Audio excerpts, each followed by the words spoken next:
Begini kabar terbaru Teddy setelah kalah perang dari Sule. Bakal dibui jika tak kembalikan ini. Setelah kematian Lina Jubaidah, konflik antara Teddy dengan Sule dan anak-anaknya menyeruak. Tak lain, perseteruan tersebut mengenai harta warisan Lina Jubaidah.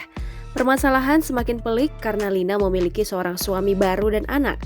Terbaru, kabar Teddy Pardiana ketahuan. Ada yang menyebut Teddy bakal dibui. Cuma ada satu hal yang bisa menyelamatkan suami Lina Jubaidah tersebut. Teddy sudah dinyatakan kalah perang dari pihak keluarga Sule. Keberadaannya seolah langsung hilang di telan bumi. Akhirnya kini terkuak bagaimana Teddy menjalani hidupnya pasca konflik dengan anak-anak Sule. Jika banyak orang menduga Teddy kini sudah tak mempermasalahkan perihal harta warisan itu, rupanya hal itu tak sepenuhnya benar. Terbaru, anak Sule sepertinya tak ingin memberi ampunan kepada suami baru sang ibu. Perebutan harta warisan Lina Jubaidah masih terus berlanjut. Bahkan perselisihan antara anak sulung Sule, Rizky Febian dan suami almarhum Lina, Teddy Pardiana kembali memanas. Diketahui Rizky Febian melaporkan ayah tirinya ke polisi.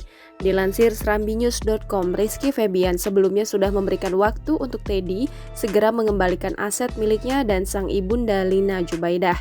Namun hingga saat ini, Teddy masih sama bungkam. Dan Teddy enggan kembalikan aset milik Rizky Febian dan Lina Jubaidah. Ternyata anak Sule khususnya Rizky Febian masih terus memberatkan soal pengembalian harta Lina yang terlanjur digondol oleh Teddy. Teddy mengaku ada beberapa warisan yang dititipkan oleh mendiang Lina Jubaidah untuk anaknya dan dirinya. Namun sebelum hak-hak Teddy diberikan, Rizky meminta balik hartanya yang disinyalir sudah digunakan oleh ayah tirinya itu. Sudah diberi batas waktu, namun Teddy tak kunjung mengembalikan hak Rizky Febian. Lama tak ada kabar, kasus tersebut rupanya sudah ada perkembangan terbaru. Pihak polisi sudah periksa belasan saksi terkait kasus tersebut.